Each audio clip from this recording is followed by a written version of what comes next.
Alors, comme on a l'habitude, on va faire des halachot concernant la paracha.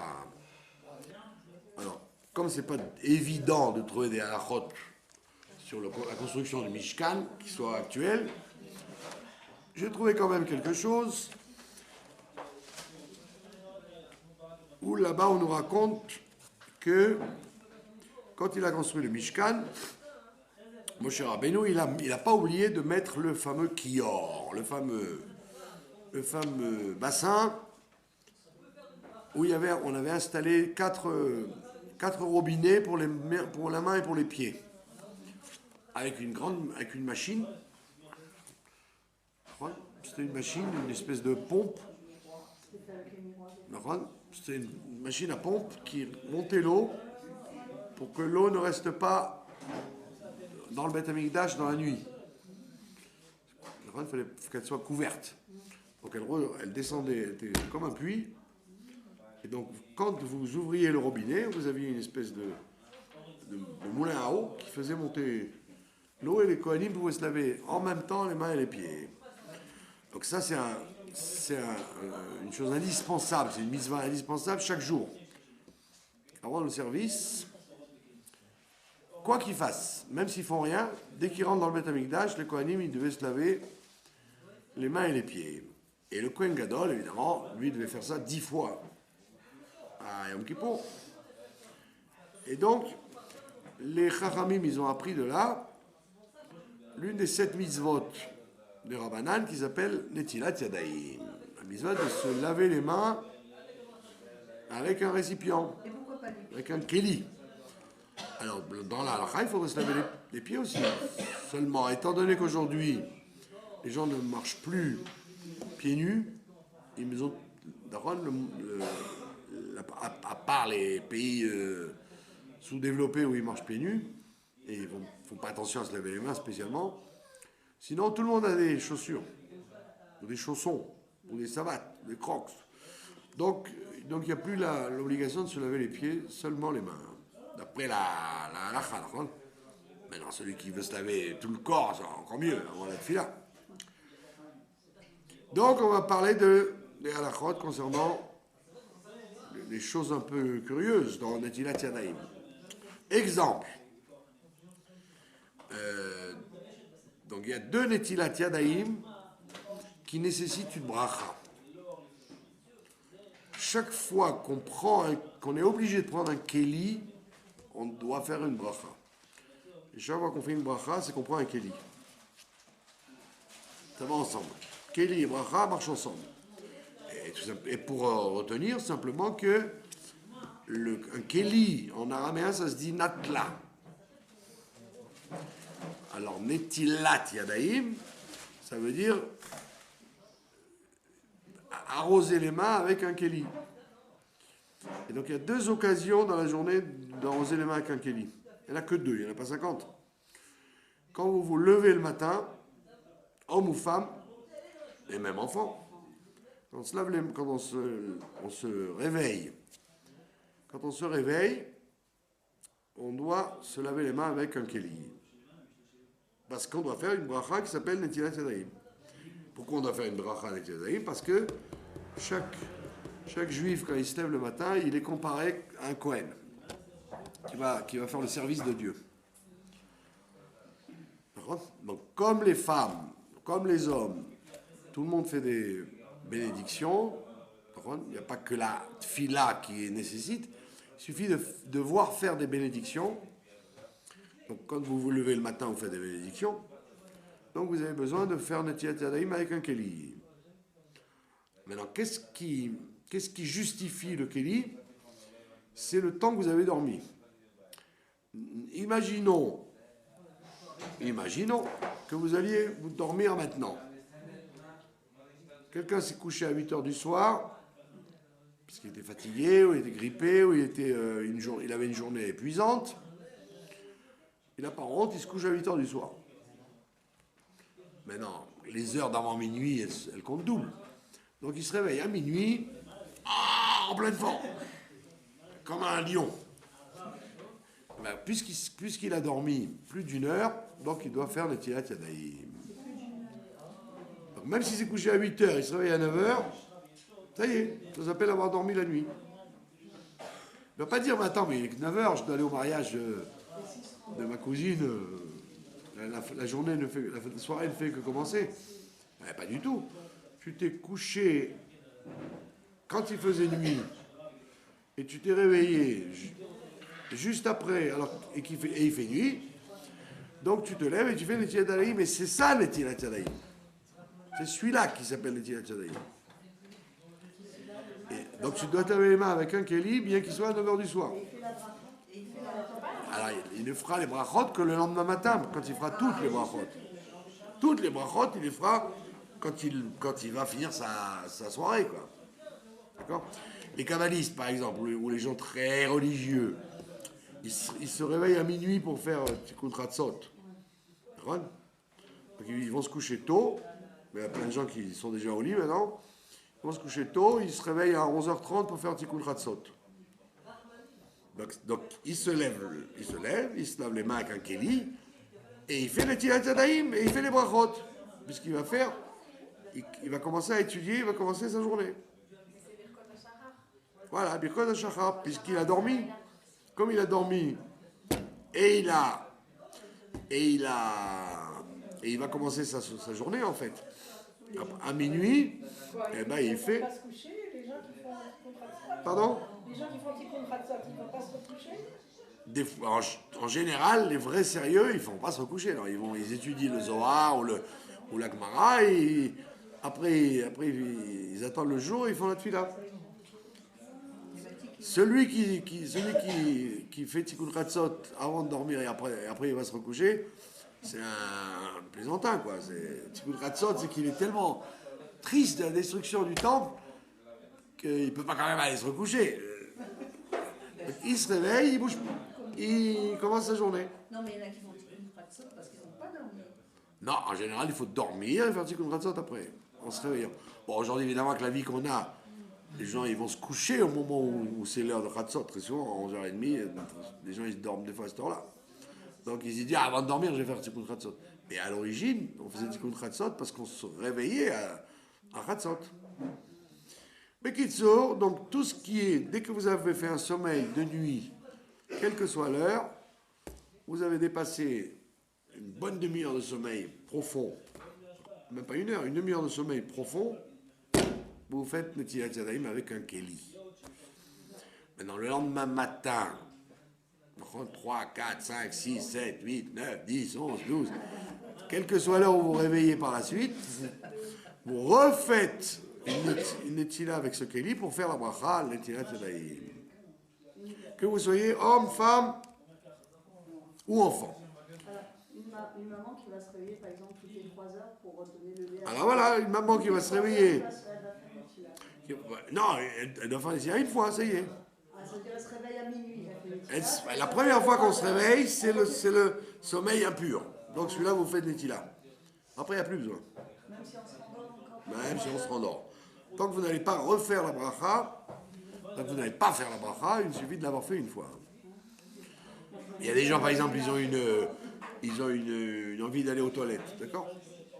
Ça arrive, vous avez bu de la bière, vous avez bu de l'eau, trop d'eau. Vous n'avez pas mangé assez, vous avez bu trop par rapport à ce que vous avez mangé, ou en hiver, par exemple. Tac, à 1h du matin, vous avez une envie pressante. Remerciez le bon Dieu que vous n'ayez pas grabataire, que vous n'ayez pas besoin d'une couche, parce qu'il y a des gens, des fois, ils ont besoin d'une couche. Vous êtes réveillé, grâce à Dieu, vos muscles fonctionnent bien, tac, ça vous a réveillé. Alors, comme il fait chaud ou froid, vous dites, oh, j'ai pas envie de me lever. Ben oui, allez, il faut se lever, sinon je ne peux pas dormir. Donc vous vous levez, vous faites des Netilat Yadayim. Et vous faites Asher Yatzar. Vous ne faites pas la bracha, mais vous faites Asher Yatzar, puisque ça, Asher Yatzar, c'est incontournable. Si vous voulez avoir une bonne santé, toute votre vie, il faut faire Asher Yatzar, mot à mot, sérieusement, 45 mots, Gematria Adam.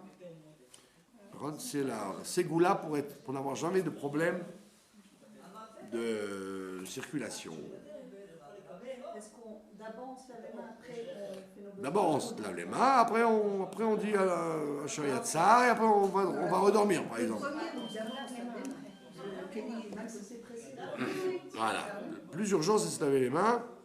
Il est à côté du lit. Après, vous allez faire dodo, vous refaire dodo si vous voulez.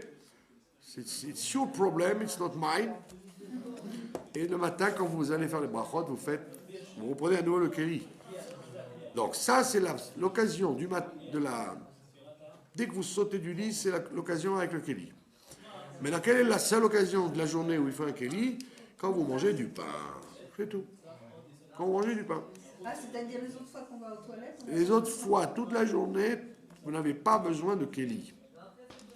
Il suffit du robinet et si vous êtes hygiénique, du savon. Pas besoin de Kelly. Puisque vous ne dites pas Netilat Yadayim. Vous ne direz Netilat Yadayim que si vous mangez du pain. Donc vous le faites une fois le matin en vous réveillant et autant de fois que vous allez manger du pain.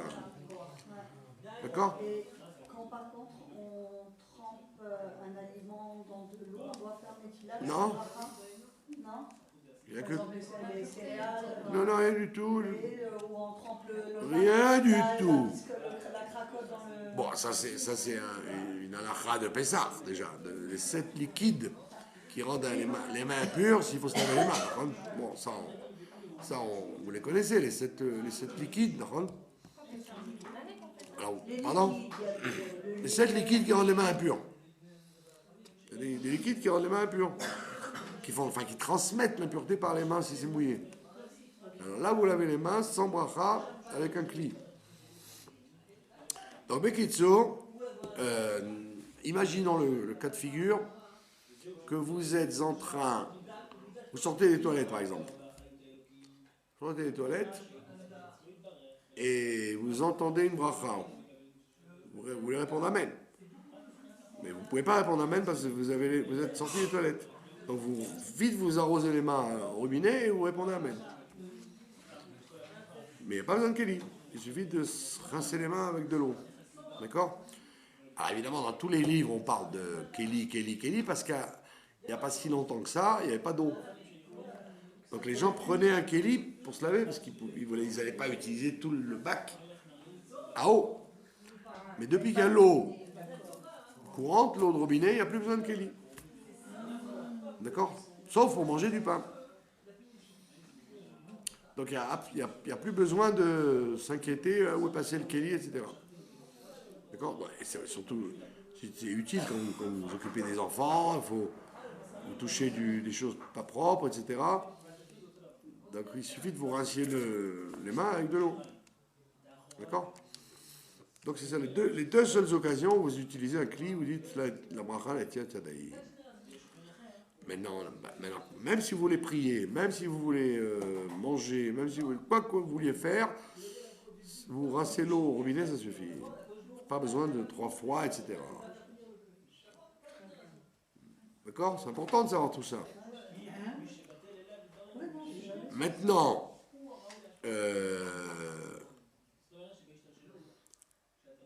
la même chose si vous avez touché des membres qu'on doit couvrir. Que ce soit les vôtres ou celles d'une autre personne. Un enfant ou les cheveux. Si vous êtes gratté la tête, pas stam toucher les cheveux. Si vous êtes gratté les cheveux, gratter la tête, ou les mains dans l'oreille, ou tous ces trucs-là, on se lave les mains sans Kelly. On se lave les mains au robinet.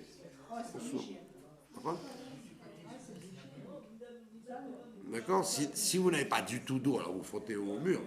Mais en général, nous sommes tous des gens modernes, on a tous des robinets, ou à la cuisine, ou à la salle de bain.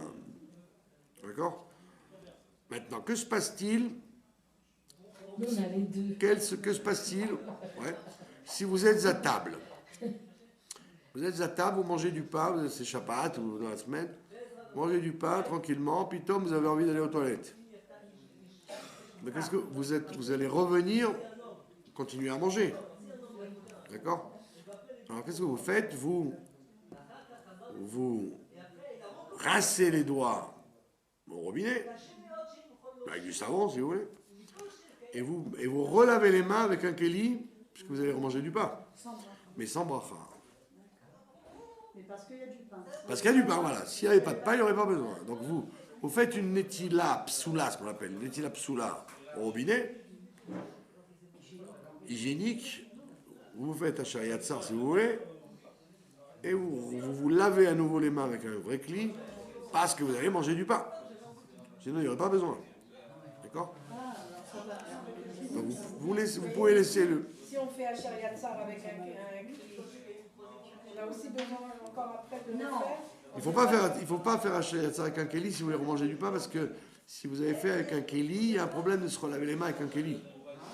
Donc il faut faire une étila impropre. L'étila impropre, c'est au robinet. Donc, une étila au robinet ne suffit pas pour manger du pain. Non, parce que C'est hygiénique. il y a beaucoup de gens qui sont habitués à faire Oui, j'ai compris.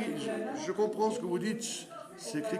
Oui, c'est pour ça que dans le Mishnah Bora, le Kafarim, tous ces livres-là qui ont été écrits à l'époque où il n'y avait pas de robinet. Alors, ils trouvent des trucs à dormir debout. Ils vous disent, lave-toi les mains avec un kéli, après tu te grattes la tête ou tu te touches la chaussure et tu refais une netila. Mais il n'y a pas besoin aujourd'hui puisque vous avez un robinet. Donc vous faites au robinet et c'est plus besoin de se gratter la tête ou de se mettre les mains sur les chaussures. Vous faites une netila qui n'est pas bonne au robinet, mais il n'y a pas de bracha netila, donc il n'y a pas de problème. Après vous prenez le kéli, vous faites une netila cachère pour manger du pain, et vous vous taisez, vous allez manger votre pain. Continuez à manger votre pain. Tranquillos. Hein? Sans bracha de netila, ni bracha de motzi. D'accord? Pareil, si vous avez... On est obligé de manger je veux dire, par exemple, on est au milieu d'un repas. On a mangé du pain au début, on ne mange plus après. Ah bah non, là, vous n'êtes pas obligé. On n'a pas besoin de se relaver les mains alors. Non, vous pouvez vous relaver avec le robinet. Voilà, c'est ça. D'accord? Donc on voit que... Bon, et tout ça, c'est des halakhot aussi valables autant pour les hommes que pour les femmes. Comme c'est une takana des Rabbanan, c'est une des 7 mitzvot. Une des 7 mitzvot de Rabbanan. Donc les femmes et les hommes la font. C'est pas une mitzvah dépendante du temps que les femmes n'auraient pas besoin de faire. D'accord? Maintenant, les conditions modernes de vie nous facilitent la vie. Tout le monde peut faire ça, c'est pas la fin du monde. Alors dans les mikvaot, ils mettent encore un kéli parce que c'est souvenir du temps où il y avait un besoin d'un kéli. Mais arrêtez, il n'y a pas besoin. Alors les gens ils font ça, comment dire, machinalement. Arrêtez, il n'y a pas besoin de kéli. La même chose pour les ongles. Si vous vous coupez des ongles, il n'y a pas besoin de kéli non plus. Il suffit de se laver les mains avec un robinet. Comme ça. Non, maintenant, celui qui veut prendre un kéli à chaque fois, d'avoir la bracha, on ne va pas faire la guerre aux gens de faire des choses mieux. Mais il n'y a pas besoin. Quand vous coupez les ongles, il faut vous laver les mains. Pour enlever le roi, l'impureté d'avoir enlevé un ongle. Si on coupe à un enfant, nous aussi on doit faire et on Non. doit faire à lui. À lui que doit faire, voilà. Il faut lui faire à lui. Si vous êtes pédicure ou manucure, vous n'allez pas vous laver les mains. Moi, je me laverai les mains après chaque client. Moi, je vous le dis, franchement. Mais au savon. Plutôt au savon, pas avec le cli. Je mettrais même À des l'alcool, oui. À l'alcool, moi, je me laverais. Voilà. Pas de question. La même chose quand vous allez chez le coiffeur. Ouais, voilà, à la maison, vous coupez les cheveux tranquillement dans votre salle de bain. D'accord? Eh ben, vous lavez les mains après. Et si on vous les a coupés, pareil. Le coiffeur, il ne doit pas se couper les mains quand il coupe les cheveux. C'est celui qui s'est coupé les cheveux, même s'il n'a pas bougé, il doit se laver les mains. Ou alors que Dieu vous en préserve. Vous faites une prise de sang à la coupe à trolim, eh ben, il faut vous laver les mains après. Ah oui, ça sonne. Donc on se lave les mains pour les cheveux, les ongles, pas les dents. Quand vous allez chez le dentiste, pas besoin de vous laver les mains. Mais les cheveux, les ongles et la prise de sang, Pourquoi pas les dents? Pourquoi pas les dents? Parce qu'on dit que les dents, c'est là où il y a le moins de touma. Les ongles et les cheveux, oui. Parce que les dents, elles sont couvertes.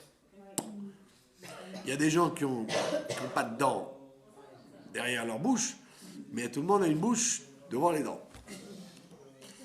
Donc, comme c'est discret, les dents, ça ne se voit pas, donc il n'y a pas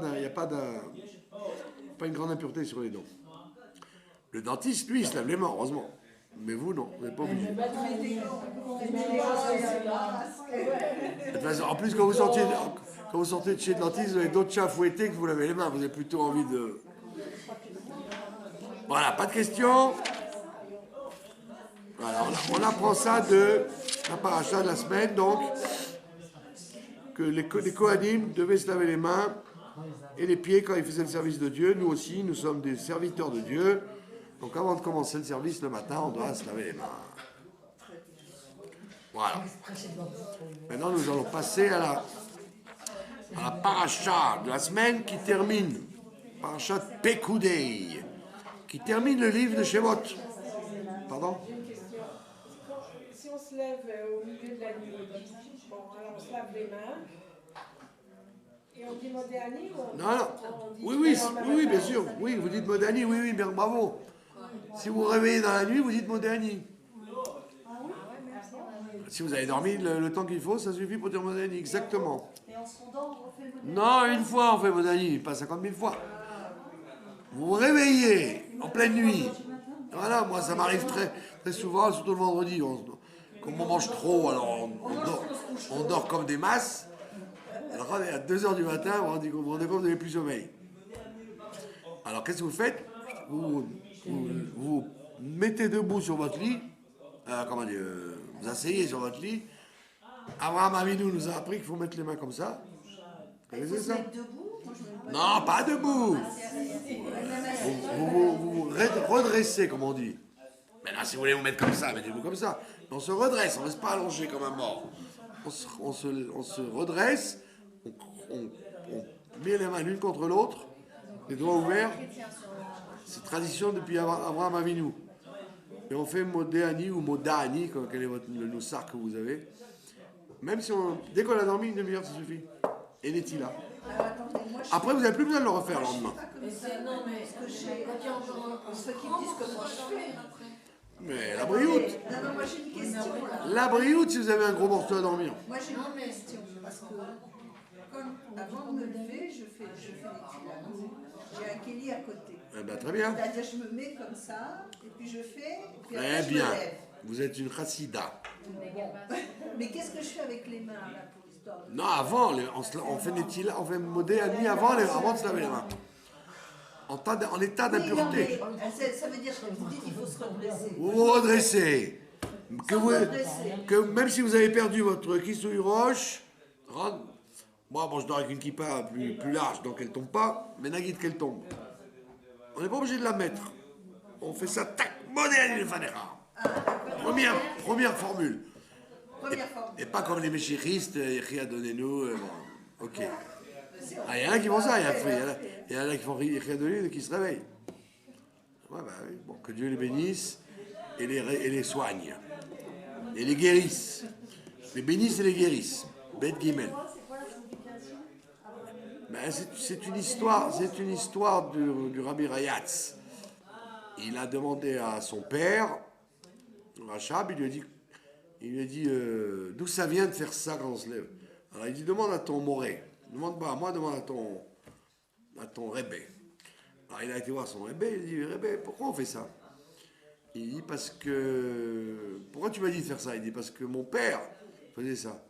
Il dit et ton père pourquoi il faisait ça? Il dit parce que son père faisait ça. Et il a dit et jusqu'où ça va? Il dit jusqu'à Abraham Avinu. Tradition depuis Abraham Avinu de faire comme ça. Les chrétiens, ils ont dû reprendre ça, non? Pardon? Les chrétiens, ils ont dû reprendre ça, non? Bon Kerton, vous avez vu les chrétiens faire quelque chose d'original?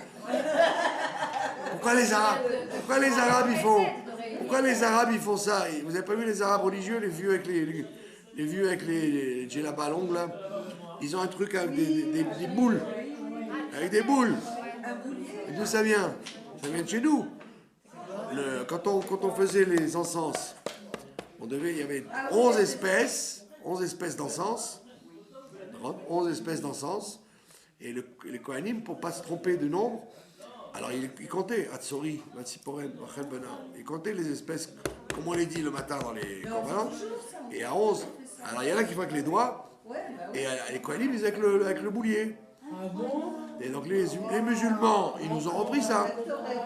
Et les chrétiens, ils nous ont repris ça, ils nous ont repris les Hosanot, Hosanna, avec les palmiers. Hosanna, d'où ça vient? De chez nous, Hosanna. Bon, le christianisme et l'islam, c'est des copies, c'est des mauvaises... C'est des caricatures. Les autres, là, les Chinois ou les bouddhistes, eux, ils n'ont pas volé tellement. C'est une chorma qu'ils ont eue.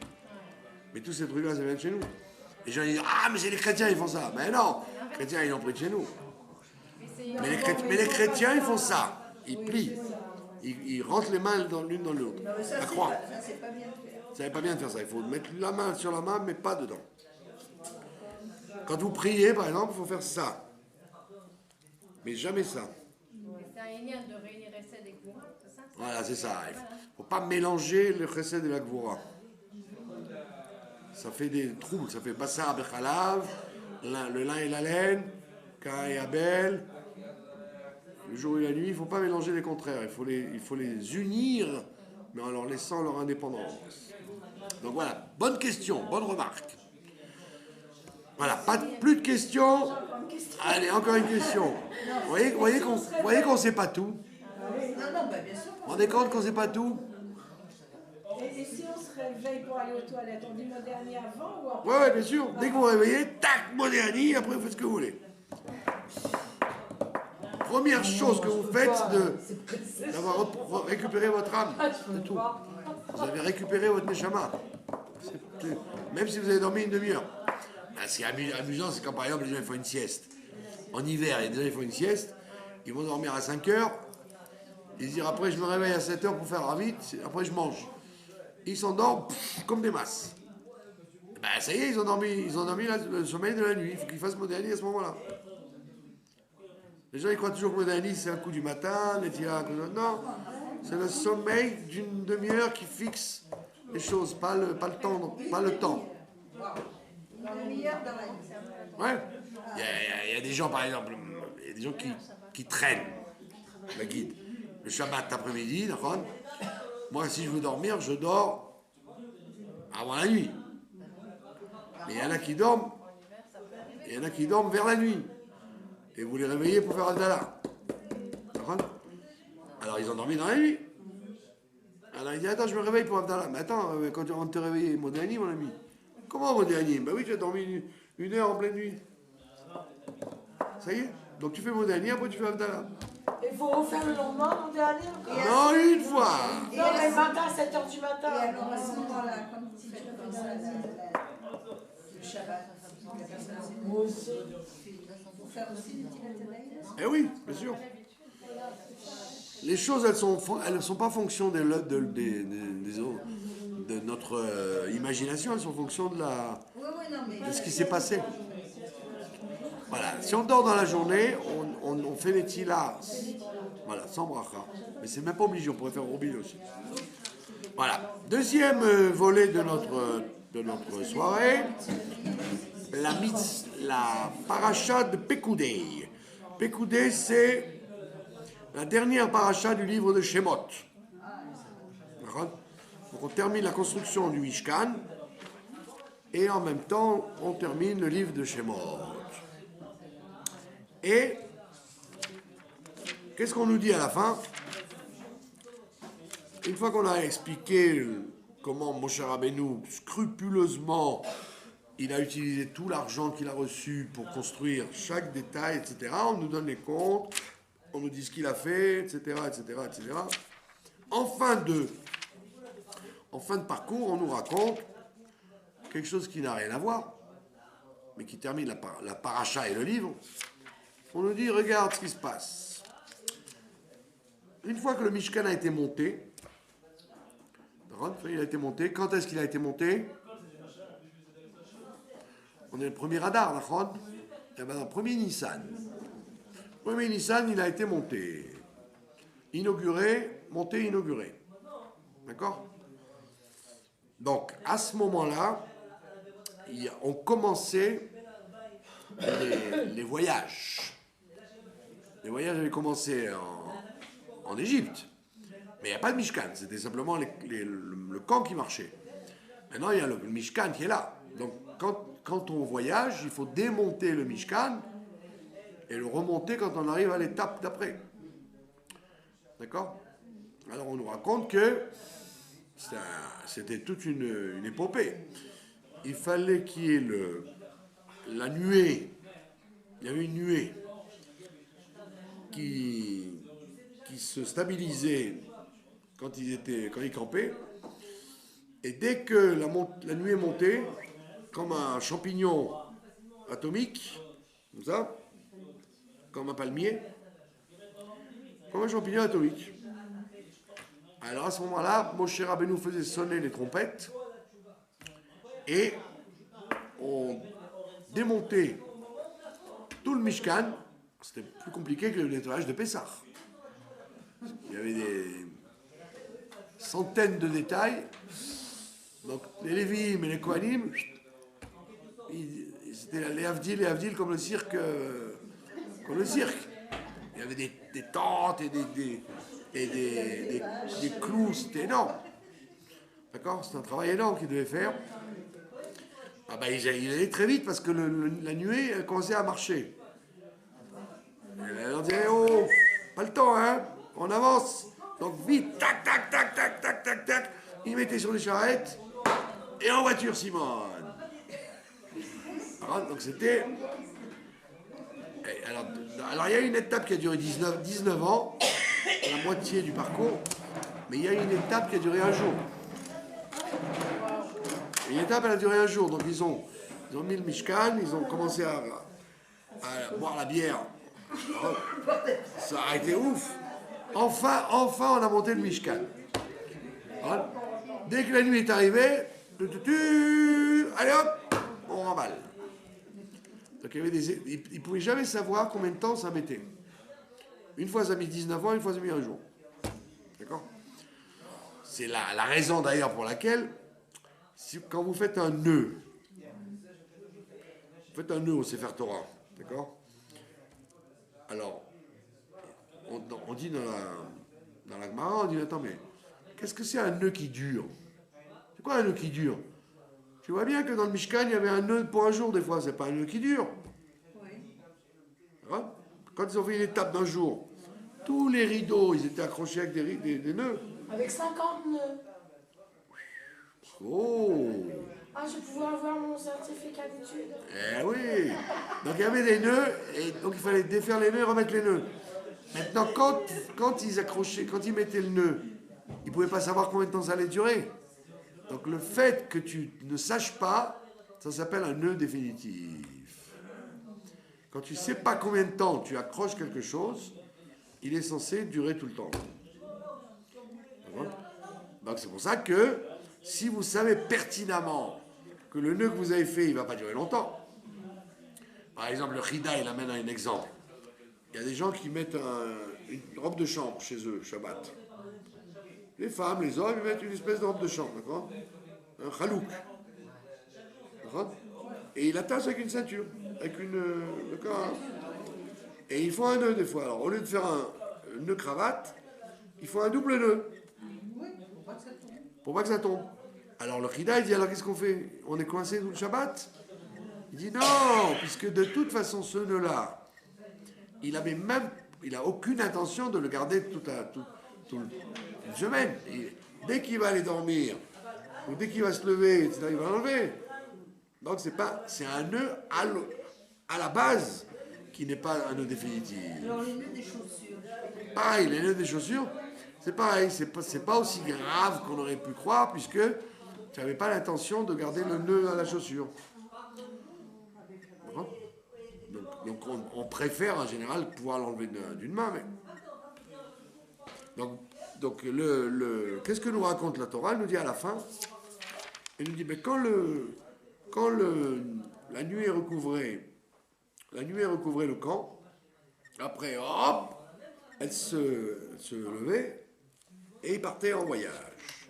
Et tout ça, ça a duré 40 ans. D'accord? Pendant les 40 ans. Et de... Ah, pardon? Les Lévim. Les 3 familles de Lévim, ouais. Les enfants de Gershon, Kehat et Merari. Ils avaient chacun leur part. Voilà. Les Kehatim, ils devaient porter l'armoire. Tous les autres, ils portaient les meubles et les rideaux. Et alors, il y avait des miracles, parce qu'il y avait sur le Misbéar, il y avait un feu. Il y avait un feu. Qu'est-ce que faisaient les Israéliens vraiment? Ben, ils étaient autour et ils marchaient avec eux. Ils portaient rien? Ils portaient rien. Ils portaient rien. Ils avaient quand même chacun des ânesses bourrées d'or.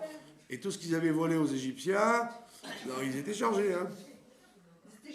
Ils étaient très chargés tous. À chaque étape, c'était comme ça? Ben oui. Et plus le bétail qu'ils avaient amené des Égyptiens, parce qu'ils ont fait croire à Pharaon que Dieu ne sait pas combien il va avoir besoin d'agneaux et de taureaux. Donc ils étaient chargés de bétail. C'était carrément l'Exodus, quoi. Ouais. Bon, Bekitso, le nez, c'était qu'il y avait un lion. Un lion, le Misbéach avait un lion avec le feu qui allait avec. Alors il mettait une espèce de marmite sur le lion. Un lion de feu. Il mettait la marmite sur le lion. Et le miracle, c'est que il devait entourer de rideaux bleus tous les kélim. Tous les kélim étaient emballés dans des rideaux bleus. C'était pas comme les gitans, là, une menorah debout. Non, tout était entouré de rideaux bleus, bordés d'or, de fils d'or. Donc c'était impressionnant, quoi. C'était des trucs de voyage d'apparat. Et donc le miracle, c'est que le rideau bleu qui mettait sur la marmite avec le feu, rien ne brûlait. Ça ne prenait pas feu. Bitteschön. Rien ne prenait feu, rien ne s'abîmait, tout restait comme ça. Ouais, formidable. Et donc la Torah termine en disant que quand la nuée avance, vous avancez. Quand la nuée s'arrête, vous arrêtez. Et la Torah nous raconte qu'ils ont fait ça pendant 40 ans depuis qu'ils sont sortis d'Égypte, depuis Ramsès. Depuis la première étape qui s'appelait Ramsès, c'est encore en Égypte. Première étape, il y avait déjà cette nuée qui faisait ça. Et elle les a suivis 40 ans. Ah, vous auriez dit, alors ben voilà, donc c'était décrété qu'il devait rester 40 ans. On dit non, c'est pas décrété du tout. 40 ans, c'était 11 jours, 11 jours. La nuée, elle était à la disposition du peuple. On doit y aller, je suis avec vous. On s'arrête, je m'arrête aussi. C'était en même temps que les besoins du peuple. Et la Torah finit en disant, car la nuée de Dieu était sur le Mishkan, jour en jour c'était du feu, et la nuit c'était de la lumière, pour qu'ils voient clair. Donc ils étaient en même temps, ils étaient toujours éclairés, quoi. Même en pleine nuit, il n'y avait pas besoin de la lune et des étoiles, il y avait un éclairage très très grand dans le camp toute la nuit. Donc il n'y avait pas besoin d'allumer des lumières dans les maisons, de se bousculer dans les rues. Tout était hyper éclairé dans la nuit. Est-ce que le peuple voyait ça? Voyait cette traversée? Oui, tous les gens qui leur faisaient du business, parce qu'ils savaient que les Juifs ils avaient plein d'argent, ils disaient viens on va leur vendre. Donc ils venaient tous avec des tissus, des bijoux.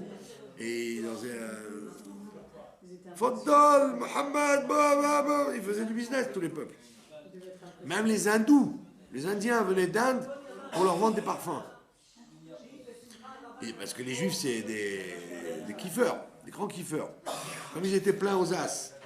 Alors ils disaient, viens chérie, il y a une série de diamants là, ça t'intéresse? Attends, je vais voir ce que j'ai déjà dans mes coffres. Donc il y avait plein de commerçants qui venaient leur amener la nourriture, tout ce qu'ils voulaient, il y avait. D'accord? Donc c'était impressionnant, mais le plus impressionnant, c'est comment les RF Rav et eux, ils ont fauté avec tout ça. Il y avait vraiment aucune raison de fauter, ils étaient comme des coqs en pâte. C'est pas qu'ils étaient en situation de désert. Ouais, il devait y avoir de la mafia dans cette Fais attention à. Sûrement. Ils en pouvaient plus, quoi. Sûrement, il devait y avoir. Donc, il te dit, il y avait la nuée qui protège, qui accompagnait le Mishkan en journée et la nuit aussi, aux yeux de toute la maison d'Israël, Bechol Maaseyem, pendant tout leur voyage.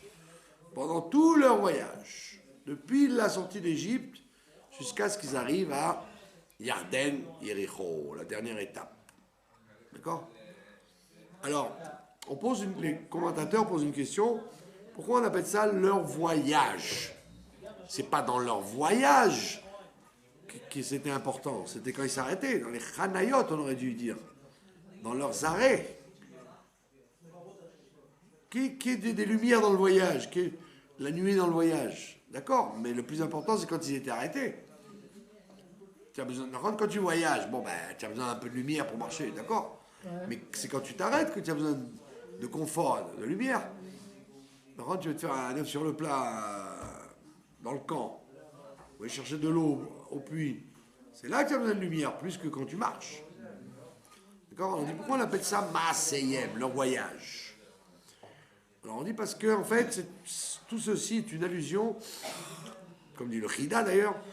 Le Chida appelle la galoute Midbar Ha'amim, le désert des peuples. Le Midbar Ha'amim, on appelle ça le désert des peuples. C'est la galoute. Ça va être donc chaque juif va être exilé dans un pays et il va se trouver dans le désert des peuples. Quand Rachi est arrivé en France, il n'y avait pas des synagogues et la viande cachère, hein. Il a tout fait, il est obligé de tout fabriquer. D'accord? Donc chaque fois où ils allaient, chaque endroit où ils allaient, il fallait qu'ils construisent tout, de A à Z. Donc on appelle ça le désert des peuples. Et donc on explique que c'est une allusion au désert des peuples. Les étapes des Bnei Israël, c'est les voyages que nous allons faire jusqu'à la venue de Mashiach. Tous les voyages qu'on va être obligé de faire. D'accord? Alors, dans les voyages, là on n'a pas encore bien vu, on n'a pas tout vu, mais il y avait énormément de passages à vide. Il y a eu des passages à vide. Quand ils ont grogné à cause des cailles, quand ils ont dit du Lachon Hara avec les explorateurs, quand ils ont grogné parce qu'il n'y avait pas d'eau. Il y a eu des passages à vide, des endroits, des moments brillants, comment on dit, spectaculaires, et des moments où il valait mieux aller se cacher. D'accord? Et malgré tout, la Torah nous dit... Il y avait des guerres pendant tout ça? Non, jamais eu de guerre. Il y a eu une fois la guerre avec Amalek. Oui, à la fin, mais on n'a plus les nuées déjà. Non, mais quand il y a eu des... Il n'y a plus besoin de nuées après. Au début et à la fin, il y a eu des guerres. Mais au milieu, il n'y avait rien à grogner. Et malgré tout, on voit qu'on appelle ça des voyages. Des voyages. Et on ne met pas l'accent sur les arrêts. Parce que dans les arrêts, il y avait des bagarres. Mais dans les voyages, il n'y avait pas de bagarre. Quand tu es sur la route, chacun est occupé à marcher. À faire ce qu'il a à faire. Il est en action. C'est quand ils stagnaient dans le désert qu'ils étaient qu'est-ce qui se passe, qu'est-ce qu'on fait ici, on va mourir, le désert, etc., etc. Donc, on nous raconte que c'est ça toute la comment on appelle ça, la promesse.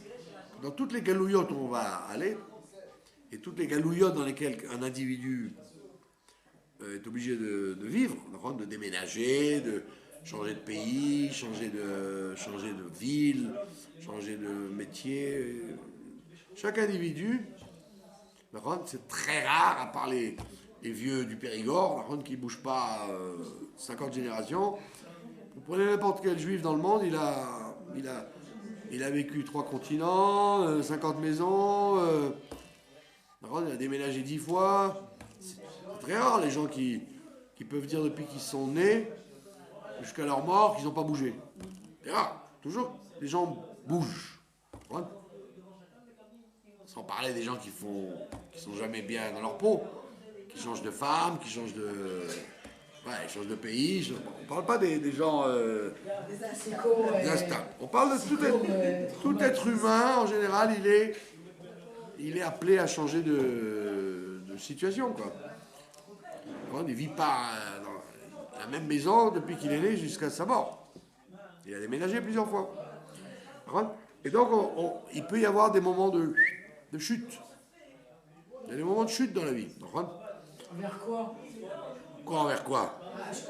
On n'a pas de parnassa, quelqu'un il n'a pas de parnassa, il reste à la maison, il ne sait pas quoi faire, quoi manger, quoi faire. Il a peur de se disputer. Il a des problèmes avec ses enfants, il a des problèmes avec ses parents, il a des problèmes avec ses voisins. Toute la vie, elle est... c'est pas un pique-nique. Mais non, on est là pour soigner notre neshama. Alors justement, tout le monde ne pense pas que c'est pour soigner sa neshama. Alors on te dit, rassure-toi. Rassure-toi. En fait, même les chutes que les gens ils ont dans leur vie, ça fait partie des voyages qui les amènent à la plénitude. C'est un grand message de joie. Tu dois être joyeux tout le temps, même si tu galères, comme on dit. D'accord? Quelqu'un est obligé de déménager parce que le propriétaire le met dehors, ou parce que la maison a brûlé, ou parce que il n'a pas de parnassa dans telle ville, il faut qu'il aille dans une autre ville. Donc vous aurez pu dire tout ça, c'est des trucs... à quoi ça sert? Alors? Pourquoi Dieu il veut comme ça? Pourquoi Dieu il veut ça? Qu'il y ait une guerre, ou qu'il y a besoin de partir, besoin de bouger, besoin de changer. Alors on te dit, c'est le Midbar Hamim. Dieu il est tout le temps avec toi, ça veut dire. Dieu il est dans toutes les étapes que quelqu'un va traverser, qu'il soit sur la route ou en arrêt, que ce soit une Hanaya ou un Massa, un arrêt 19 ans, un arrêt 40 ans, ou un voyage de 3 jours, quel que soit l'endroit où il se trouve, il y a les nuées qui l'accompagnent. Et les nuées qui l'accompagnent. Maintenant, ça dépend de toi si tu veux faire partie des Beth Israël ou du Erev Rav. Le Erev Rav, lui, n'était pas dans les nuées. Il n'y avait que les 12 tribus qui étaient dans les nuées. Le Erev Rav, qui était majoritaire en plus, c'était des millions de gens, de tous les peuples et de toutes les obédiences. Eux, ils disaient, oh, laisse-moi tranquille avec les nuées, je suis claustrophobe, on est fermé à droite, à gauche, devant, derrière, en haut, en bas. Moi, je reste derrière. Je veux voir ce qui se passe. Sinon, tu ne voyais pas ce qui se passe. Tu voyais à travers des vitres. C'était que des vitres de 4 côtés. Il n'y avait ni les mouches qui rentraient, ni les serpents, ni le vent, ni le feu, rien du tout. Et lui dit, le brave, il dit, non, je préfère être dehors, en arrière. Je surveille de loin les opérations. Donc il y a des gens qui n'ont pas envie, malheureusement dans leur vie, de se dire, mais reste dans les quatre murs des nuées, c'est bien, voilà. Tu as en plus une nuée qui t'indique où aller. En plus, tu es protégé en bas, en haut, partout. Et on voit que la plupart des êtres humains, ils n'aiment pas. ils aiment, comme il a dit le Passouk, où était le poisson qu'on mangeait en Égypte, gratuit. Alors, ne me demande pas de faire des brachot avant de manger, parce que quand je mange quand je mange ce que je veux, sans bracha, je suis libre. Là, tu me mets sur la tête. Fais chez Akol, fais motzi, lave-toi les mains, nanana. Laisse-moi tranquille, je veux être free. Je veux être libre. I'm free. Tu veux être free, ben voilà, tu vas être free. Free en bas et en haut. D'accord? Donc ça veut dire que la Torah nous donne une petite allusion, elle nous dit, tu sais, tu as vu le Mishkan, il y avait tout, il y avait le Mishkan, il y avait tout ce qu'il voulait matériellement, spirituellement, la Shrina, nanana. Et c'est pour Beth Israël. Dans leur voyage et leur chute. Même quand tu vas chuter, t'inquiète pas, Dieu il va être dans ta chute. Dans ta chute, il va t'aider. Ce que tu crois être une chute est en vérité un levier pour la prochaine étape. C'est pour ça qu'on lit ça d'ailleurs en Hadar. Pour te dire que quand on te dit d'être en Bessimcha en Hadar, pourquoi je dois être Bessimcha en Hadar? Il y a de quoi être Simcha. Les gens qui se font poignarder sur l'arigot, celui-là il ne sait pas quoi faire de ses enfants, celui-là il n'a pas de quoi manger. Pourquoi être Bessimcha? On te dit parce qu'en fait, si tu es mafnim, tu intègres ça, que Dieu il est avec toi dans toutes les étapes que tu vas traverser. Et tu ne vas pas dire la providence divine, elle était plus forte quand j'habitais boulevard Ménilmontant. Depuis que je suis en Israël, je ne sens pas la providence divine, j'ai que des galères. Non, c'est pas vrai. Dieu te suit partout où tu vas. Tous les chemins où tu vas, il sera avec toi, à condition d'être derrière les nuées. Laisse-toi guider par la nuée. D'accord? Pardon? Et ouais, c'est pour ça qu'il y a écrit, c'est la fin du livre Shemot. Nous on appelle ça Shemot. On appelle ça Shemot. Mais les Septante, les Grecs, quand ils ont traduit Exodus. Ouais. Ça s'appelle le livre de la Galoute. Et c'est pas faux. Comme le livre d'après, nous on l'appelle Vaïkra. Dieu a appelé Moshe. Mais en réalité, comment ils l'ont appelé les Septante? Lévitique. Le livre des Kohanim, des Lévis. C'est passé les corbanotes, c'est tout le travail. Donc tous les noms qui ont été donnés, c'est pas des noms qui sont faux. C'est le nom réel de l'intérieur. Donc c'est le livre de la Galoute. La preuve, c'est que ça a commencé avec Yosef est mort, il y a un pharaon qui arrive, il accepte pas. Et ça finit en te disant, tout ce qu'on t'a raconté, c'est la Galoute. Tout le Sefer Shemot est la Galoute. Mais Dieu, il est avec toi dans tous les voyages de la Galoute. Amen. Une Galoute, c'est pas forcément... la Galoute générale de Rome depuis 2000 ans. La Galoute, c'est la Neshama qui descend dans le corps et qui va galérer, galouter, qui va galérer jusqu'à la mort. D'accord? À moins que Dieu, comme j'ai dit en plaisantant, il faudrait demander au comité olympique d'offrir un sifflet au bon Dieu. Qu'il arrête le match, peut-être que son sifflet... Les joueurs n'ont pas entendu, peut-être ça s'est arrêté, mais on n'a pas entendu. Il faut lui offrir un sifflet pour peut-être qu'il arrête. Donc entre-temps que le match continue, donc on te réconforte avec un sujet qui apparemment n'a rien à voir, parce que tu as fini Mishkan, ça y est, fin du Mishkan. Non. Mishkan, c'est une étape, c'est une façon d'être qui est un Mishkan. Mais il se peut qu'il n'y ait pas de Mishkan dans ta vie. Il se peut que tu sois dans l'obscurité la plus absolue. Sans Mishkan, sans présence de Dieu réel, etc. On dit non. Il y a toujours une présence du fameux, de la nuée. La nuée qui va t'indiquer où aller et quoi faire. D'accord? Donc évidemment, il faut avoir une grande émouna. Une grande émouna. Si tu n'as pas la, C'est ça le travail. si tu n'as pas la foi que Dieu te suit et te protège, hein, si tu penses que Dieu t'a abandonné, etc., alors c'est embêtant parce que tu rentres dans cette condition-là. Comme tu t'éloignes de la croyance, Dieu aussi s'éloigne de sa présence. C'est embêtant. C'est comme le jeu, là. Comment on appelait ça?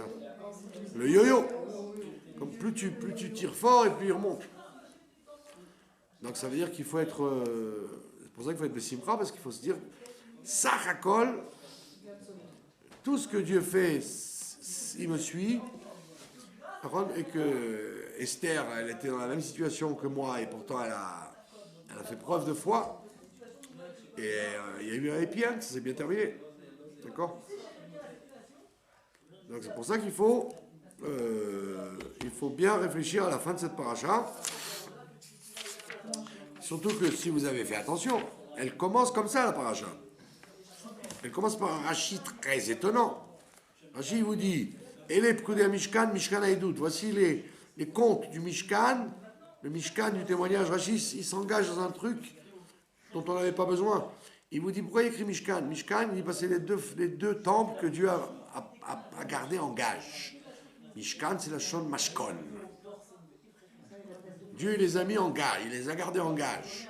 C'est pour ça qu'il a écrit deux fois Mishkan. En vérité, on n'aurait pas besoin de ça. Rachid aurait pu laisser, on n'aurait rien dit. C'est très hébreu de dire, de répéter deux fois le mot, ça fait littéraire, ça fait très beau. Pourquoi Rachid s'embarque en te disant, et non, ça parle des deux temples que Dieu va te mettre et de t'enlever par la suite. Parce qu'il veut te réconforter en te disant, toi tu vas dire le Mishkan. Et tu vas dire, quel Mishkan? C'est dans les mains du Waqf. La Kedusha de Jérusalem est dans les mains du Waqf, grâce à Moshe Dayan, d'accord, qui leur a rendu les clés après la guerre des 6 jours. Et s'ils font ce qu'ils veulent, et tout ce qu'ils trouvent de juifs, ils l'enterrent, etc. Donc quel Mishkan tu me parles? Des synagogues, des Bate Midrash, c'est un pal Mishkan, c'est pas ça qu'on attend. Non, Rachid te dit, rassure-toi, le Mishkan en réalité il a été mis au frigidaire. Il n'a pas été détruit, ils ont été mis au frigidaire jusqu'à ce que tu fasses tchouva et qu'on te les rende. On va te rendre le premier et le deuxième par l'intermédiaire du troisième. Et donc c'est le premier message de la paracha, c'est un message de te dire, t'inquiète pas, le Mishkan il t'attend. Et maintenant tu vas dire, mais je suis en galoute. Alors on te finit en te disant, voilà, t'inquiète pas, tu es en galoute, mais Dieu il est avec toi dans la galoute. Il te suit avec le Hanan, la nuée. D'accord? Voilà, donc Yehi Ratson, que nous soyons Bessimcha. Parce que il faut rajouter dans la joie, mais c'est pas de la tarte, comme on dit. C'est pas facile d'être joyeux, mais tout ce que la Torah nous raconte, ça doit aider à nous rendre joyeux. Voilà, je vous souhaite Chodesh Tov, et que nous soyons dans le Mishkan, le troisième, avant Shabbat, avec l'aide de Dieu.